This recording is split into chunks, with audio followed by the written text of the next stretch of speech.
Hi student, कैसे हैं आप। My name is Vidyasagar Shrivastava. देखो स्टूडेंट, हम लोग इस समय सॉल्व कर रहे हैं बोर्ड के 5 मार्क्स क्वेश्चन। और आज हमने लिया है 2020 का एक सेट 346 XX। इसका क्वेश्चन नंबर 6 7 पिछले वीडियो में हमने डाला था, और इसका 8 और 9 इसमें हम लोग देखेंगे। ठीक है, अब आप स्क्रीन पर क्वेश्चन है, पढ़िए स्टूडेंट, उसके बाद हम लोग इसको सॉल्व करेंगे। ठीक है,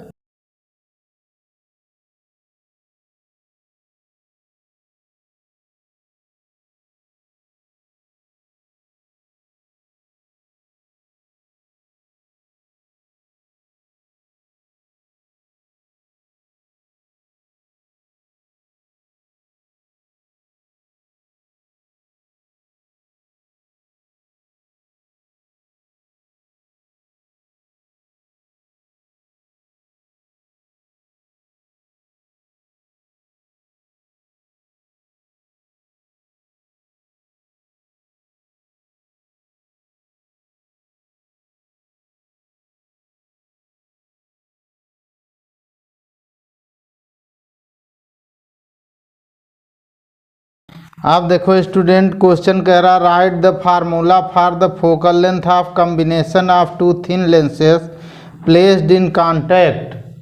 दो लेंस कांटेक्ट में रखे हैं। जैसे देखो स्टूडेंट, एक लेंस ऐसे हो गया, ठीक, एक ऐसे हो गया, मान लो ऐसे कांटेक्ट में रखे हैं। ठीक है, तो इनके कॉम्बिनेशन का जो फार्मूला होता है, इसकी फोकल लेंथ लेट कर लो F1 है, इसकी F2 है। तो focal length of combined lens, focal length of combined lens is F, then 1/F is equal to 1/F1 plus 1/F2। ये कंबाइंड लेंस का फार्मूला होता है जब कांटेक्ट में रखे होंगे। आगे इसमें कह रहा question, if one lens is convex and other is concave, then what would be the nature of the combination. अब देखो student, if F1 convex and F2 is concave and magnitude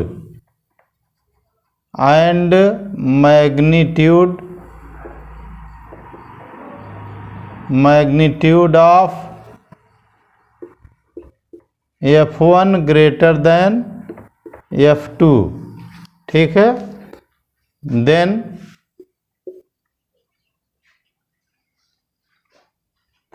one upon F is equal to 1/F1, और F2 हमारा concave है तो minus होगा, तो 1/F2। अब देखो स्टूडेंट, F1 ग्रेटर है F2 स्मॉल है, तो 1/F क्या होगा, ये स्मॉल हो जाएगा जो है, और ये ग्रेटर हो जाएगा। ठीक है, तो यहाँ से क्या हो जाएगा कि हमारा F जो है निगेटिव में आ जाएगा, ये वैल्यू निगेटिव आ जाएगी। Then F will be negative. ठीक है, तब यह F हमारा क्या होगा, निगेटिव होगा, and lens will be, lens nature will be concave. ठीक है, हिंदी वाले देख लें कि अगर दो लेंस जो है कंबाइंड रखे हुए हैं, ऐसे F1 है इसकी फोकल लेंथ, इसकी F2 है, तो संयुक्त लेंस की फोकस दूरी F है, तो फार्मूला होता है 1/F is equal to 1/F1 plus 1/F2। अब F1 हमारा कॉन्वेक्स है और F2 हमारा कॉनकेव है, यानी कॉन्वेक्स मतलब उत्तल और कॉनकेव मीन्स अवतल है। ठीक है, तो जो हमारा मैग्नीट्यूड होगा इसमें हमने ये यहाँ पे मान लिया कि F1 ग्रेटर है और F2 स्मॉल है, यानी F1 बड़ा है F2 छोटा है। तो फार्मूला तो हमारा ये होगा, और F2 कॉनकेव हुआ तो इसकी फोकल लेंथ माइनस होती थी, यहाँ माइनस आ जाएगा।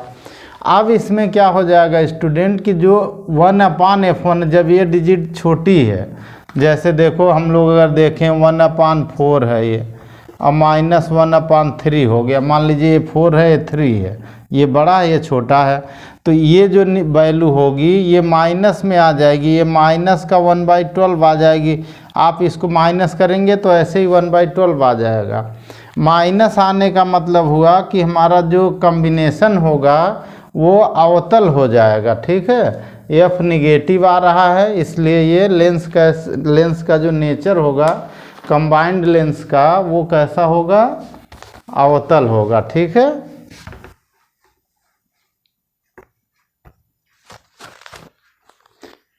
अब इसी में आगे कह रहा है कि then what would be the nature of combination, कह रहा है कि वन कॉन्वेक्स है अदर कॉनकेव है।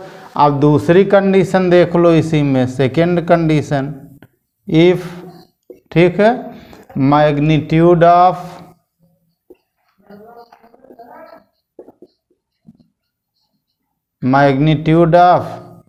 F1 और ग्रेटर देन F2 इधर हो गया।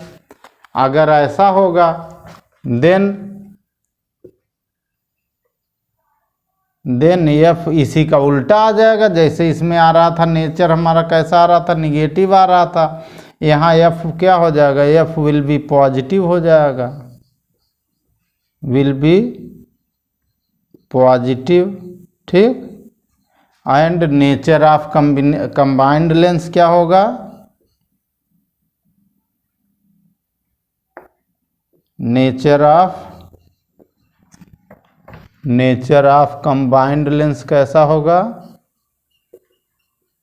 Combined lens will be convex. ठीक, ये उसका उल्टा आ जाएगा, क्योंकि हमने यहाँ वैल्यू F1 की छोटी कर दी, F2 की बड़ी कर दी, तो ये संख्या बड़ी हो जाएगी 1/3। अगर इसका 3 हो जाए, इसको 3 ले लो, इसको 4 ले लो, तो ऐसा होने पे ये कंडीशन बनेगी, ये 3 हो गया, ये 4 हो गया मान लो।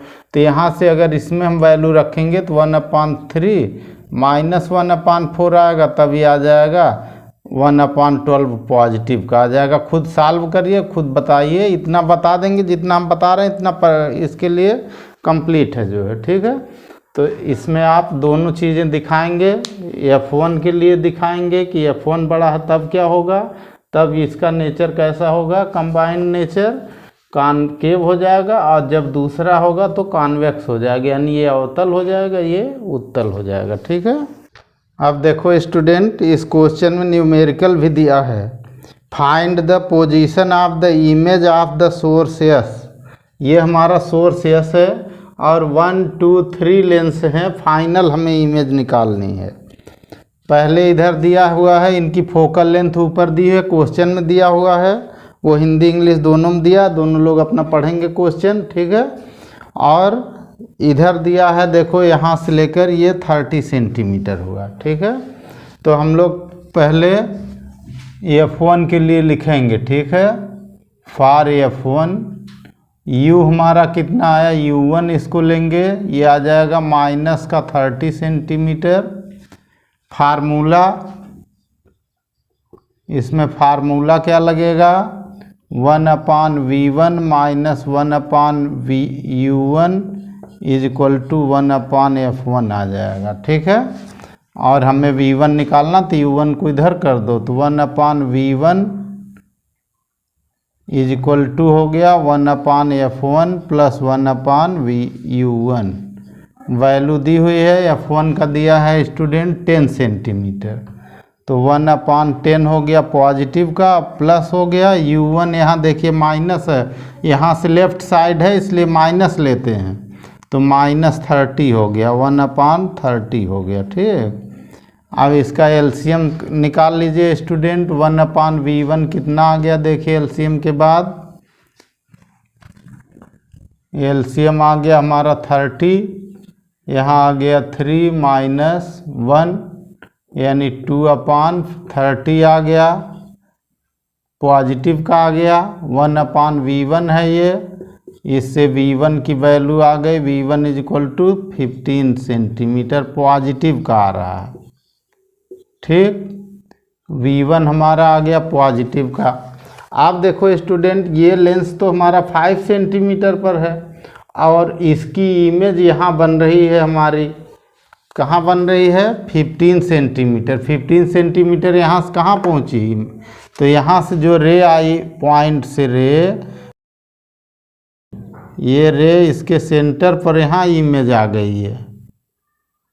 ठीक है, लेकिन यहाँ से देखो स्टूडेंट, ध्यान से देखना, यहाँ जैसे ही कॉनकेव लेंस आएगा इधर ये डॉटेड हो जाएगा। ठीक है, लेंस को पार करने में यह डाइवर्ज हो जाएगी। ठीक है, अच्छा अब हम लोग दूसरे लेंस से निकालें तो कितना आएगा देखिए। फार F2 सेकेंड लेंस हमारा है, फार F2। अब यहाँ देखो स्टूडेंट, F2 के लिए तो हमारा लेंस यहाँ है और इससे जो इमेज बन रही थी यहाँ बन रही थी 15 सेंटीमीटर पे, यहाँ पर बन रही थी। तो अब इसके लिए U तो इधर का हो जाएगा ना, फार F2 U = हमारा कितना आ जाएगा? U2 = प्लस का जो है यहाँ से लेकर यहाँ तक की डिस्टेंस आएगी वो 10 सेंटीमीटर होगा। ठीक, प्लस का 10 सेंटीमीटर हुआ। फार्मूला फिर लगा दो, 1/V, V2 = 1/F2 plus 1/U2 हो जाएगा। यहाँ देखो जैसे V1 F1 U1 था वही फार्मूला अप्लाई कर दिया हमने। ठीक, अब यहाँ से देखो स्टूडेंट, हमें V2 यहाँ से निकालना पड़ेगा। F2 हमारा कितना दिया? -10, तो 1/V2 = माइनस का आ जाएगा 1/10, क्योंकि ये माइनस का दिया है। अब प्लस हमारा है तो प्लस हमारा है U2 कितना है? प्लस का हमारा 10 है, तो 1/10 हो जाएगा। ये कितना हो जाएगा स्टूडेंट? तो दोनों सेम हो गया, 0 हो गया 1/V2। तो V2 कितना आ जाएगा स्टूडेंट? इन्फिनिटी आ जाएगा।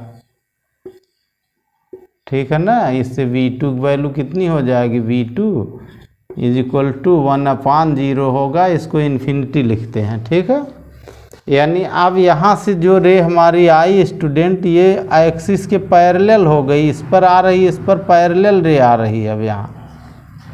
ठीक, और इसकी पैरेलल रे कहाँ फोकस होगी ये तो आप भी जानते हैं, कहाँ फोकस होगी?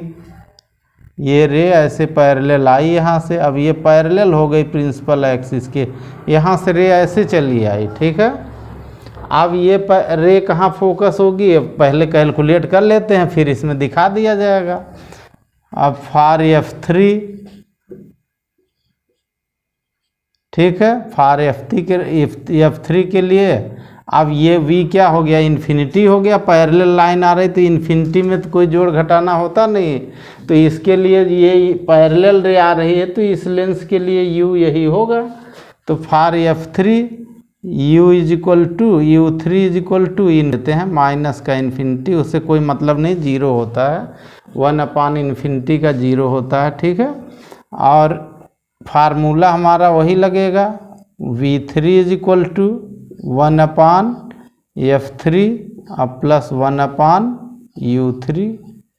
ठीक, अब यहाँ से क्या निकल के आया स्टूडेंट? यहाँ से देखो, ठीक, यहाँ से 1/V3 = 1/F3, F3 कितना दिया? 30, तो 1/30 और माइनस 1/∞, हमने माइनस वाली वैल्यू रख दी।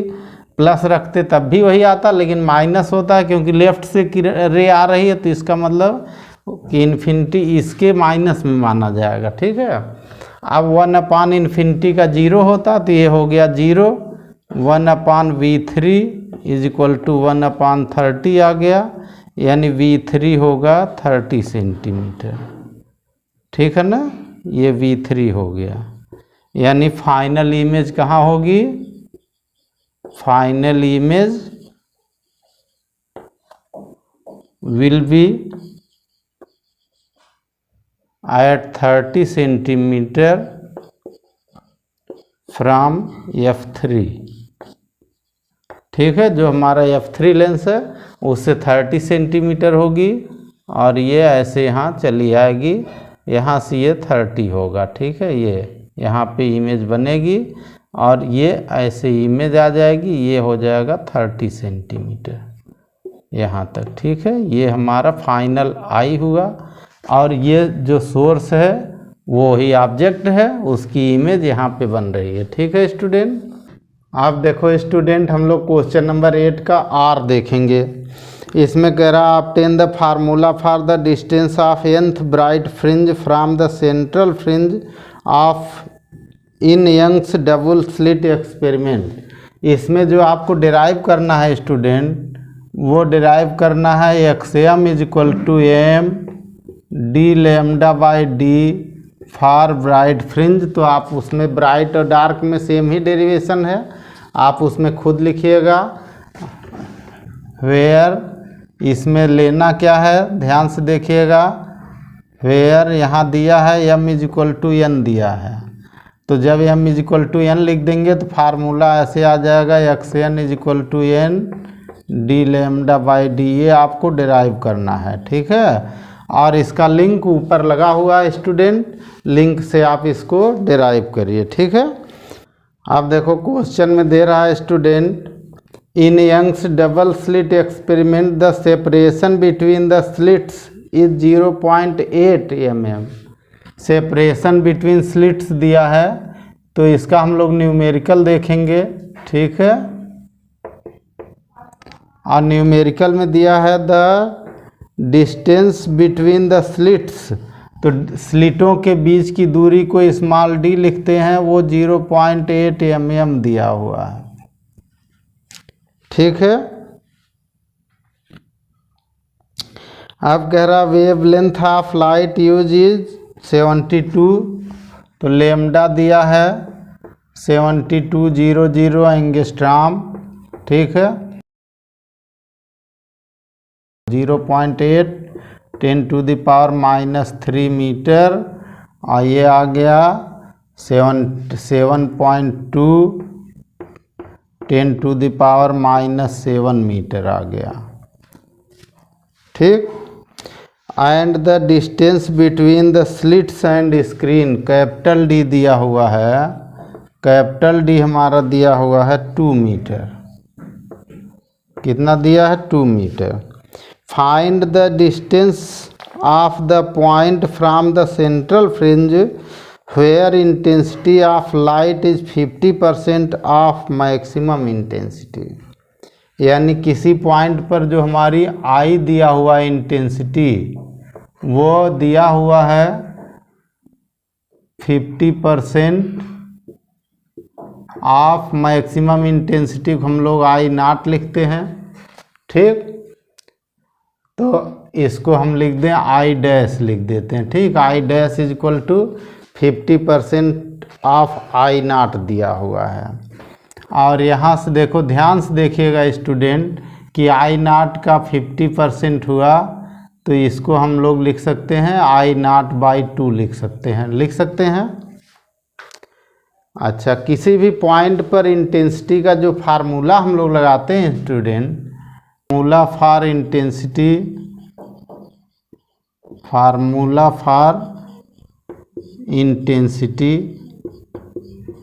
इसमें जो फार्मूला हम लोग लगाते हैं student, I dash is equal to 4i, ध्यान से देखिएगा, I dash is equal to 4i cos square φ/2 लगाते हैं। फाई क्या है? फेज डिफरेंस है, फाई इज फेज डिफरेंस, ठीक है।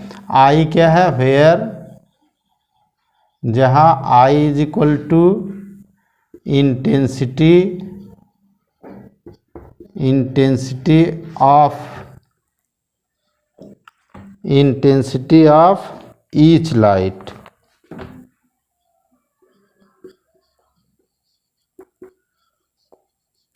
ठीक है, आई क्या है, जो हमारी इंटेंसिटी बनती है स्लिटों के बीच से, जैसे एक स्लिट यहाँ है एक स्लिट यहाँ है, तो इससे जो लाइट इंटर करती है यहाँ से ऐसे जाके इंटरफेरेंस यहाँ बनाती है, तो इस लाइट की इंटेंसिटी आई होती है। जो स्टार्टिंग में यहाँ इंटर करती है ये आई होती है इनिशियल। और मैक्सिमम इंटेंसिटी देखिए, मैक्सिमम के लिए इसकी वैल्यू 1 रख दीजिए, तो ये 4 हुआ, 4 आई हुआ। तो इसको हम लोग आई नाट दे रहे हैं। ठीक है, इसको हम लोग क्या दे रहे हैं, आई नाट, यहाँ पे दिया हुआ है।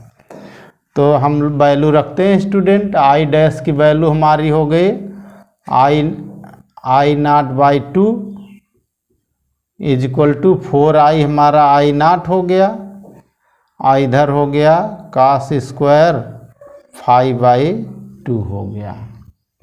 ठीक है स्टूडेंट,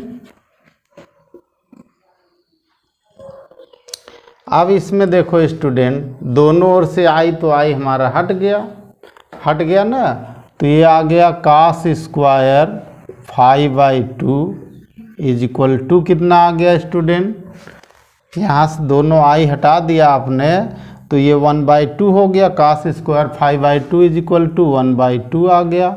इधर से स्क्वायर करिए तो ये √2 आ जाएगा, तो कास 5/2 इज इक्वल टू हो गया 1/√2। 1/√2 की वैल्यू कितनी होती है तो आप जानते हैं, कास 45 डिग्री होती है। ठीक है, यानी कास 5/2 की आ गई वैल्यू 45 डिग्री। दोनों ओर से कास हटा दो तो 5/2 इज इक्वल टू 45 डिग्री हो गया। 5 की वैल्यू हो गई 90 डिग्री, और 90 डिग्री को अगर पाई में चेंज कर लें तो π/2 हो गया। ठीक है स्टूडेंट, अब इस पॉइंट पर जहाँ ये फेज फाई है, यहाँ हम लोग फेज डिफरेंस का फार्मूला लगा लें। तो फेज डिफरेंस का फार्मूला क्या होता है,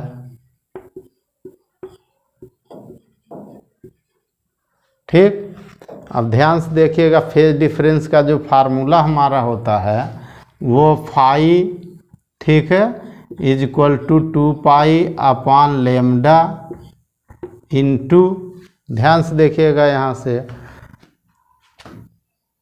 x होता है। ठीक है, x हमारा क्या है, पाथ डिफरेंस है। अगर हम इसको यहाँ से देखें स्टूडेंट, तो हमारा कितना निकला, यहाँ से फाई की वैल्यू हमें दी हुई है π/2 is equal to 2π/λ into x हो गया। x क्या है, हमारा पाथ डिफरेंस है। ठीक है, तो यहाँ से देखो पाई से पाई कैंसिल हो गया, इसको इधर कर दो, तो पाथ डिफरेंस हमारा कितना आया,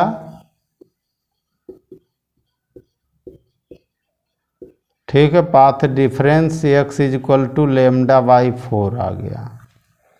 अब ध्यान दीजिए स्टूडेंट कि इस पॉइंट पर तो हमारी जो लाइट है वो लाइट कैसी है, यहाँ पे तो लाइट हमारी जो होती है वो ब्राइट बनना चाहिए, कुछ तो लाइट पहुँची रही होगी। तो अब यहाँ से हम लोग m की वैल्यू निकालें, इसको कंपेयर कर दें, is equal to m λ, then m is equal to कितना आ गया, m इज इक्वल टू आ गया 1/4। m की वैल्यू कितनी आ गई स्टूडेंट, जैसे m की वैल्यू 1 2 3 आनी चाहिए, लेकिन अब बीच का निकल रहा है, बीच का यहाँ से पूछ दिया क्वेश्चन में, अब m की वैल्यू 1/4 आ रही है। अब m की वैल्यू 1/4 आ गई, तो अब हम लोग xm का फार्मूला लिखें, xm is equal to m dλ/d लिखते हैं। ठीक है, वैल्यू रख दो स्टूडेंट। ठीक है, m कितना हमारा है 1/4, तो ये हो गया 1/4 इंटू d की वैल्यू दी हुई है स्टूडेंट, कैपिटल D की 2 मीटर दी हुई है। लेमडा की वैल्यू दिया 7.2 10 टू द पावर -7 दे रखा है, अपान स्मॉल डी की वैल्यू दी हुई है 0.8 10⁻⁻3।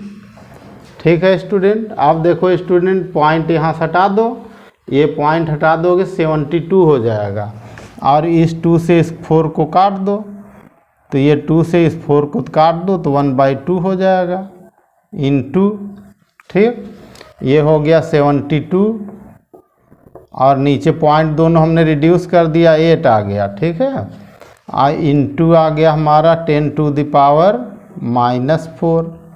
ठीक है। अब 8 से इसको डिवाइड कर दो, 9 आ जाएगा, तो 9/2 आ जाएगा ना, ये 9/2 10⁻⁻4 इतना मीटर आ जाएगा, ये XM।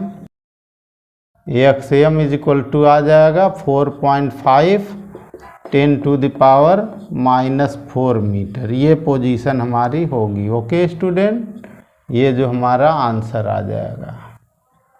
ठीक है स्टूडेंट, ओके। अब देखो स्टूडेंट, हम लोग पढ़ेंगे क्वेश्चन नंबर 9। एक क्वेश्चन कह रहा है what is Gauss law of electrostatics. ठीक है, स्थिर वैद्युतिकी का गाउस का नियम क्या है। तो जो लिखा हमने वही यहाँ हेडिंग डाल दी है स्टूडेंट, इसको गॉस थ्योरम भी कहते हैं। ठीक है, गॉस की प्रमेय भी इसको कहते हैं, बातें वही हैं, सेम है। ठीक है, the electric flux phi E through from a closed surface is equal to the 1/ε0 times of the net charge enclosed the surface. ठीक है, किसी पृष्ठ से गुजरने वाला वैद्युत फ्लक्स उस पृष्ठ से परिबद्ध नेट आवेश का 1/ε0 टाइम्स होता है। ठीक है, यानी 1/ε0 गुना होता है।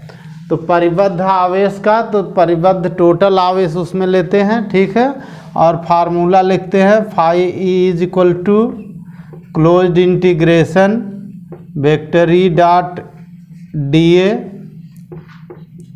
Is equal to Q/ε0। ठीक है, ये गॉस की प्रमेय का फार्मूला है।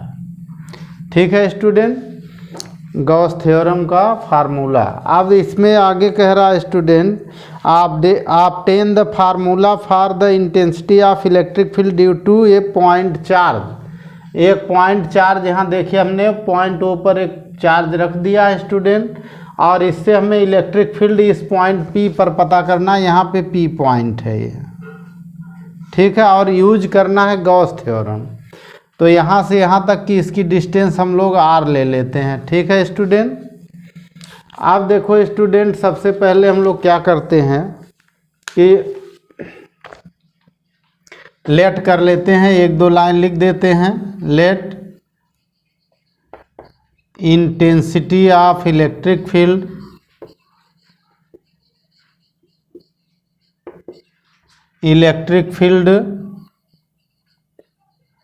at point P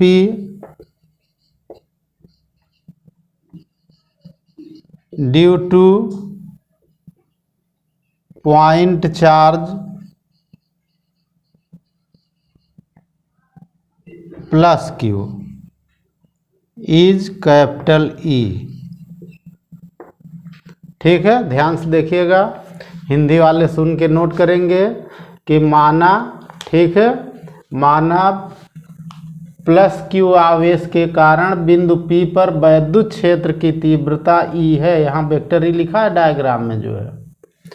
अब देखो स्टूडेंट, सबसे पहले हम लोग एक गॉसियन सरफेस ड्रा करते हैं जिसके एवरी पॉइंट पर इलेक्ट्रिक फील्ड E के बराबर है। ठीक है, we draw a Gaussian sphere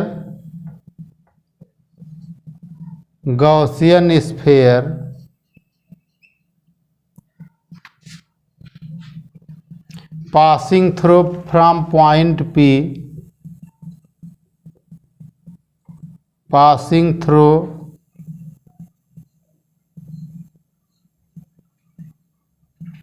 from point P as shown in figure।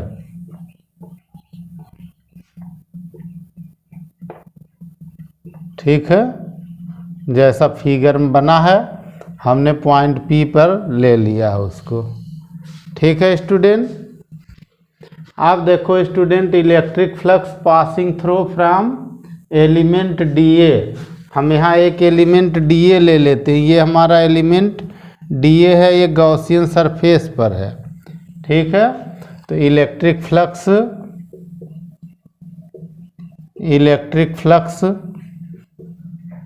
Passing through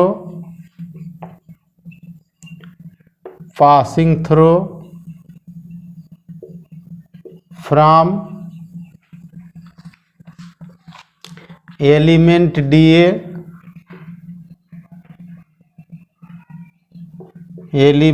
DA on the Gaussian surface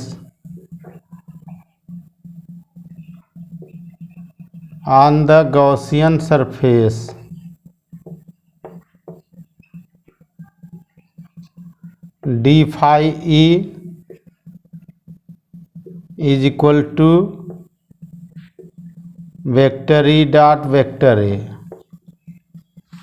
ठीक है, और यहाँ पे दोनों की डायरेक्शन सेम है, तो इनके बीच का जो फार्मूला है cos 0 डिग्री हम लोग ले लेंगे। यहाँ से d phi E हमारा आ गया, ये हो गया d phi E is equal to E dA cos 0 degree. cos 0 degree इसलिए क्योंकि इलेक्ट्रिक फील्ड और एरिया वेक्टर इस पर दोनों पैरेलल होते हैं। ठीक है, इलेक्ट्रिक फील्ड और एरिया वेक्टर दोनों इस पर सर्किल जो हमारा स्फीयर होता है पैरेलल होते हैं। ठीक है, is equal to E D A आ गया। ठीक, total electric flux passing through from Gaussian surface, total electric flux passing through from Gaussian surface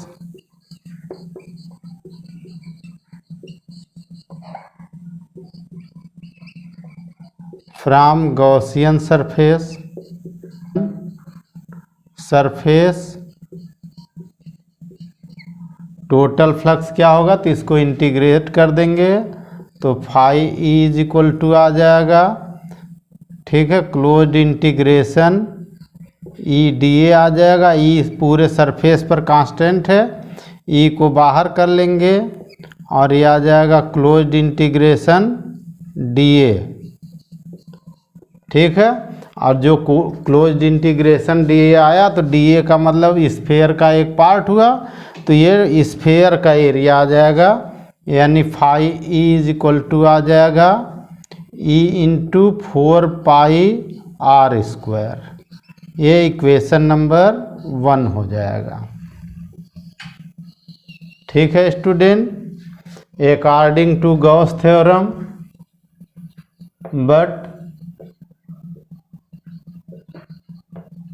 according to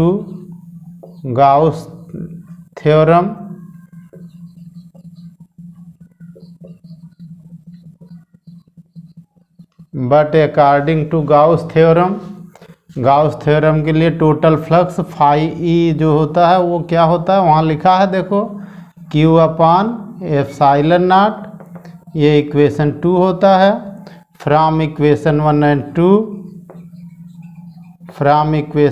and 2 तो 1 और 2 से देखो स्टूडेंट दोनों की इक्वल कर दो, E into 4 pi R square is equal to Q upon epsilon naught हुआ,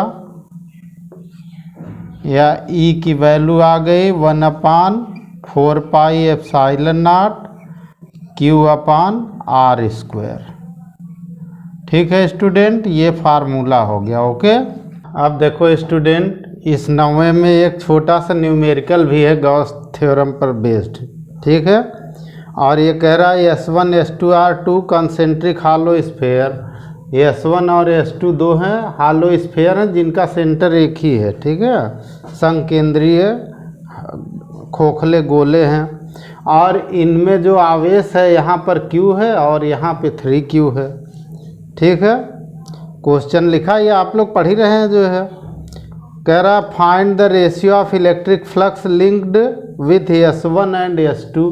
इन दोनों से इलेक्ट्रिक फ्लक्स S1 का सरफेस ये है और S2 का सरफेस ये है, ठीक है स्टूडेंट। तो पहला पॉइंट हम लोग यहाँ लिखेंगे, ठीक है।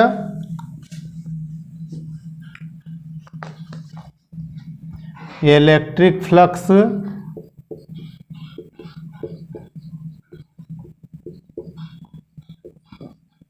लिंक्ड विद S1 जो सरफेस है उससे हमारा जो इलेक्ट्रिक फ्लक्स लिंक्ड हुआ, अब इसको हम लोग φ1 लिखेंगे। φ1 is equal to Q upon epsilon naught होता है गॉस थ्योरम। यहाँ देखो स्टूडेंट, S1 ये सरफेस है, इसके अंदर जो चार्ज होगा वो इसमें हम लोग ऐड करते हैं, तो यानी S1 के अंदर चार्ज Q है, तो ये हो जाएगा Q upon epsilon naught, equation number 1 हुआ, ठीक। ऐसे ही electric flux linked with S2, electric flux linked with S2। अब S2 से कितना इलेक्ट्रिक फ्लक्स जो है लिंक्ड होगा, ठीक है। इसको हिंदी वाले भी लिख सकते हैं, S1 से परिबद्ध वैद्युत फ्लक्स और φ1 is equal to Q upon epsilon naught. अब S2 से परिबद्ध, तो अब S2 यहाँ हो गया, तो इसके अंदर तो दोनों चार्ज आ गए ना, तो टोटल चार्ज कितना हो गया, φ2 इज इक्वल टू, अब इसका चार्ज 3 और 1 ये 4Q हो गया ना, तो Q plus 3Q upon epsilon not, इसको हम लिख सकते हैं 4Q upon epsilon not, okay. अब कह रहा है इन दोनों का रेशियो निकालो स्टूडेंट, तो रेशियो आप खुद निकाल लो जो है। Now φ1 upon φ2 is equal to, क्या क्या कटेगा देखो स्टूडेंट, यहाँ देखो ये हमारा 2 इक्वेशन हो गया, दूसरा ये, ठीक है, ये इक्वेशन 2 हो गया, ठीक है हमारा, और ये 2 इक्वेशन हो गया, तो डिवाइड जब करोगे तो φ1 Q अपान एप्सिलॉन नॉट, ये 4Q एप्सिलॉन नॉट, तो डिवाइड होकर के Q upon epsilon not cut जाएगा, 1 अपान 4 आ जाएगा, यानी φ1 रेशियो φ2 आ जाएगा इज इक्वल टू 1:4 आ जाएगा, ठीक है स्टूडेंट। अब दूसरा कह रहा, दूसरा पॉइंट कह रहा है, ध्यान से देखिएगा, दूसरा कह रहा है कि if a medium of dielectric constant 3 is placed inside the S1। अब जो ये S1 एरिया है इसमें डाइलेक्ट्रिक कांस्टेंट भर दिया, तो दूसरे में दिया है K इज इक्वल टू 1 दिया हुआ है, ठीक है।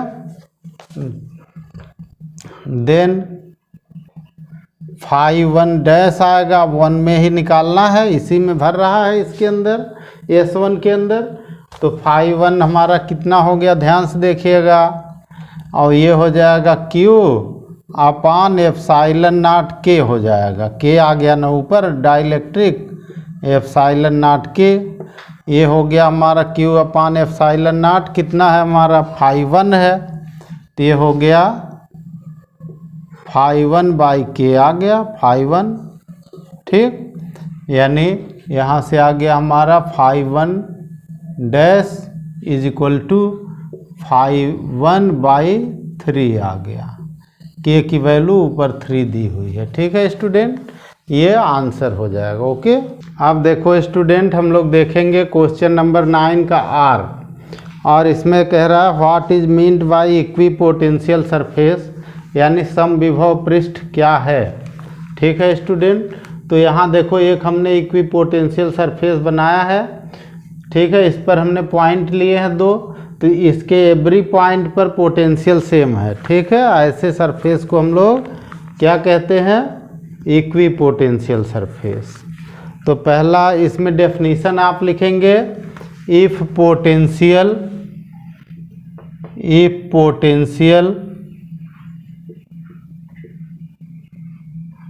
On every point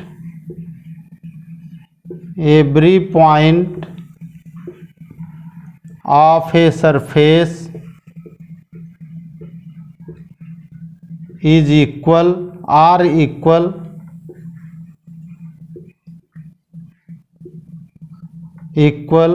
then surface is known as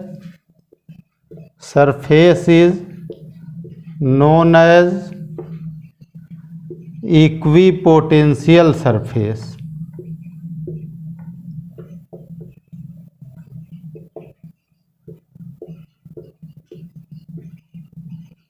ठीक है स्टूडेंट, ऐसा पृष्ठ जिसके प्रत्येक बिंदु पर विभव समान होता है, ठीक है, समविभव पृष्ठ कहलाता है। ठीक है, ऐसा पृष्ठ जिसके प्रत्येक बिंदु पर विभव समान होता है उसको हम लोग क्या कहते हैं, समविभव पृष्ठ कहते हैं। हिंदी वाले सुन के लिख लेंगे, मीनिंग वैसे कोई बहुत कठिन नहीं है। ठीक है, ये एक इक्विपोटेंशियल सरफेस होने का मतलब है कि इसके प्रत्येक बिंदु पर जो विभव ए पर है वही विभव बी पर होगा। ठीक है, अब इसकी महत्वपूर्ण विशेषताएं देखिए स्टूडेंट। पहला महत्वपूर्ण पॉइंट यही है कि potential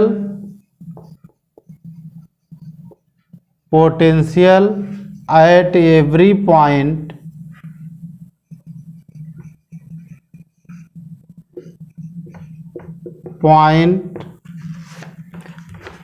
of equipotential surface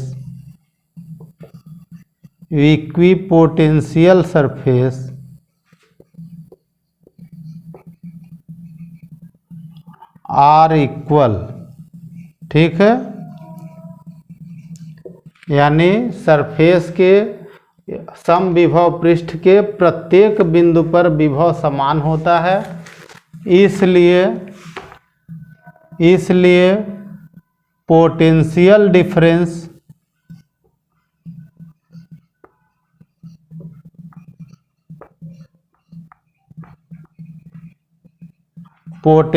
difference delta V is equal to VA minus VB that is 0। ठीक है, दूसरा point, force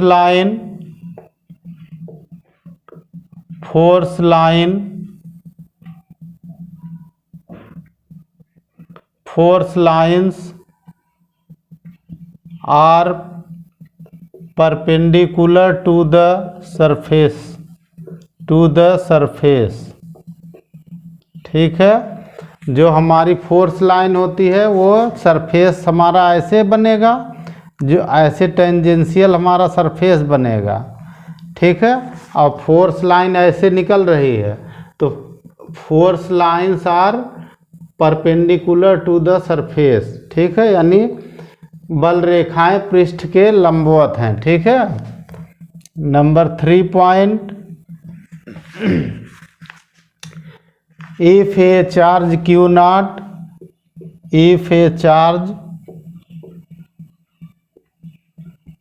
Q not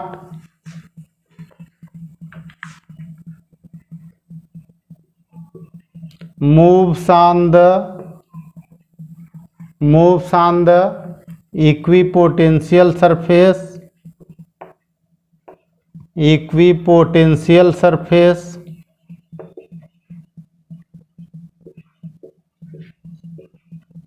surface then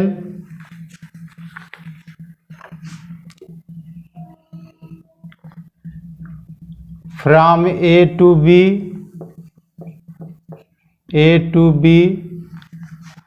work done W is equal to Q naught VA minus VB that is 0। ठीक है, यानी equi potential surface पर अगर कोई charge move करता है तो वर्क डन 0 होता है। ठीक, वो यहाँ लिखा हुआ है। Two equipotential surfaces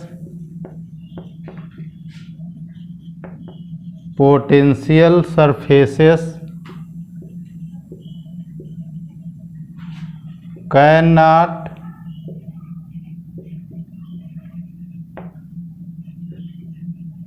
intersect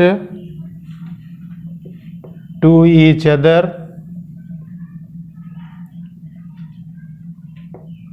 ठीक है, दो इक्विपोटेंशियल सरफेस एक दूसरे को इंटरसेक्ट नहीं कर सकते because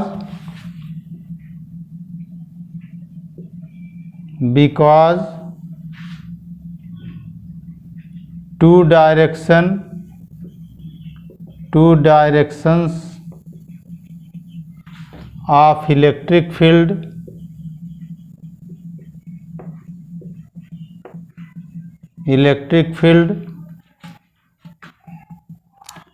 at one point is not possible।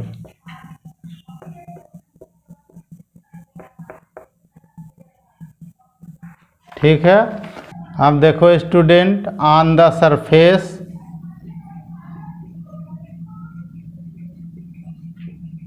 ठीक है, तो सरफेस पर हमारा dV अपॉन dr ये हमारा है 0। एरिया वेक्टर इसका इधर निकलेगा, एरिया वेक्टर भी इधर ही निकलेगा जो है। तो इलेक्ट्रिक फील्ड और एरिया वेक्टर दोनों पैरेलल होते हैं, इसलिए dV अपॉन dr हमारा 0 होता है। किस पर? On the surface. ठीक है, लेकिन अब इससे थोड़ा बाहर अगर हटेंगे, आउटसाइड ऑफ द सरफेस, ठीक है, और वहाँ तो हमारा E का फार्मूला आ जाएगा माइनस का dV अपॉन dr आएगा। ठीक, क्योंकि दूरी बढ़ने पोटेंशियल डिक्रीज होता है। अब इक्वी पोटेंशियल सरफेस के लिए dV तो कांस्टेंट हो गया एक तरह से ये ना, तो यहाँ से क्या निकलेगा स्टूडेंट? dr हमारा जो आएगा dr प्रोपोर्शनल टू 1/E होगा जो है, यानी आगे दूरी बढ़ने पर इलेक्ट्रिक फील्ड डिक्रीज होगी। तो ये सब हमारे इक्विपोटेंशियल सरफेस की प्रॉपर्टी हैं।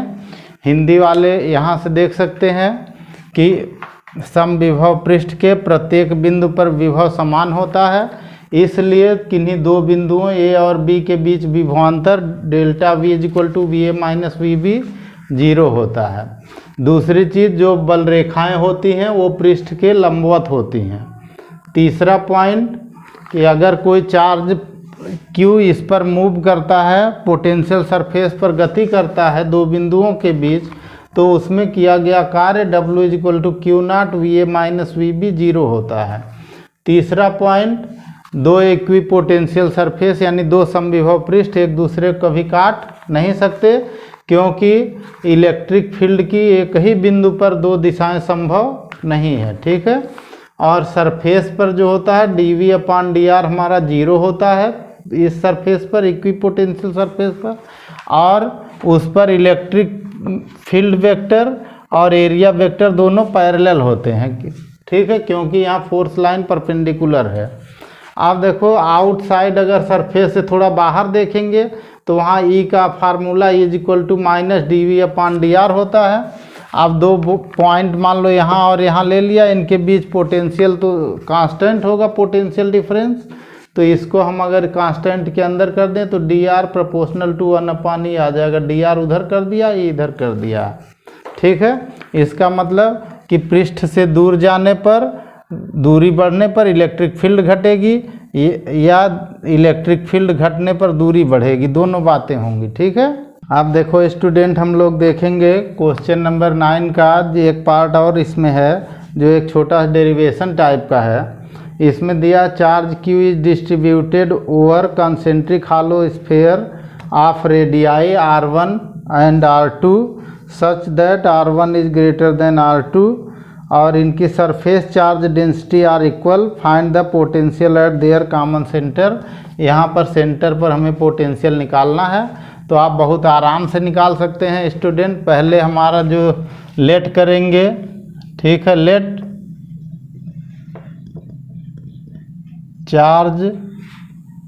Charges are Q1 and Q2 as shown, then Q1 plus Q2 is equal to Q हो गया। ये कह रहा कि यही चार्ज दोनों पर डिस्ट्रीब्यूट है। एंड और क्या दिया है, surface charge densities are equal. Surface charge densities क्या होती हैं, sigma 1 is equal to sigma 2 हो गया। ये हमारा इक्वेशन 1 बना है इधर। अब सिग्मा की वैल्यू क्या होती है, Q1 अपान एरिया होता है। तो एरिया जब ये स्फेयर है तो स्फेयर का एरिया 4 पाई आर स्क्वायर होता है। तो 4 pi R1 square is equal to Q2 upon 4 pi R2 square. 4 pi cancel हो गया स्टूडेंट। यहाँ से हमारे पास जो वैल्यू आ गई student, Q1 is equal to Q2 R1 square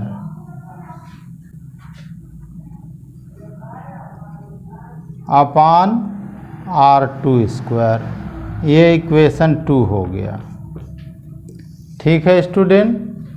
अब देखो स्टूडेंट, अगर हम Q1 की वैल्यू इक्वेशन 1 में रख दें, देन फ्रॉम इक्वेशन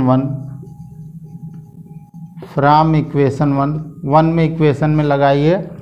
Q1 की वैल्यू क्या हो गई, Q2 R1 square upon R2 square plus Q2 is equal to Q हुआ। ध्यान से देखिएगा। तो Q2 कॉमन ले लो स्टूडेंट, Q2 कॉमन हो गया। ये हो गया R1 square upon R2 square plus 1 is equal to Q हो गया। ठीक है। अब यहाँ से निकालो स्टूडेंट, कितना आया देखो। तो यहाँ से इधर एलसीएम कर दो। एलसीएम कर दोगे तो आ जाएगा R1 square plus R2 square, ऊपर आ जाएगा, नीचे R2, इसको पूरा इधर कर दो। तो यहाँ से आ गया Q2 इज इक्वल टू आ गया Q, ठीक, और R2 ऊपर चला गया,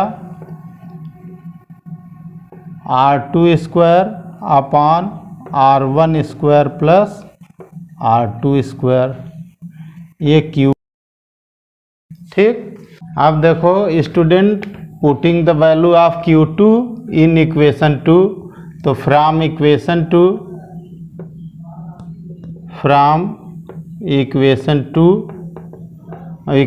2 से Q1 इज इक्वल टू, ठीक है, और Q2 की वैल्यू ये अपना रख दो, Q R2 square upon R1 square plus R2 square into इधर बचा है R1 square upon R2 square, R1 square upon R2 square.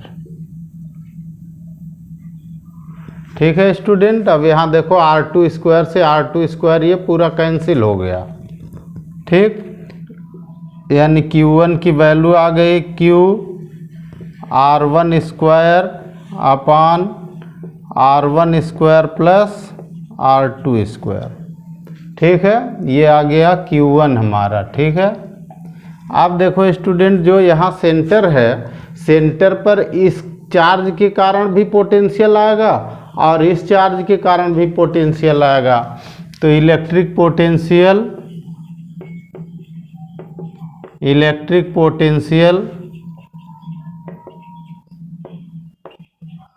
At the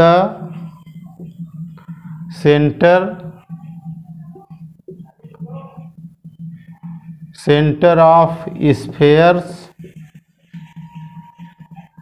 ठीक है, V is equal to potential का फार्मूला हम लोग पढ़ते हैं 1/4 pi epsilon naught 4 pi epsilon naught Q1/R1 plus 1/4 pi epsilon not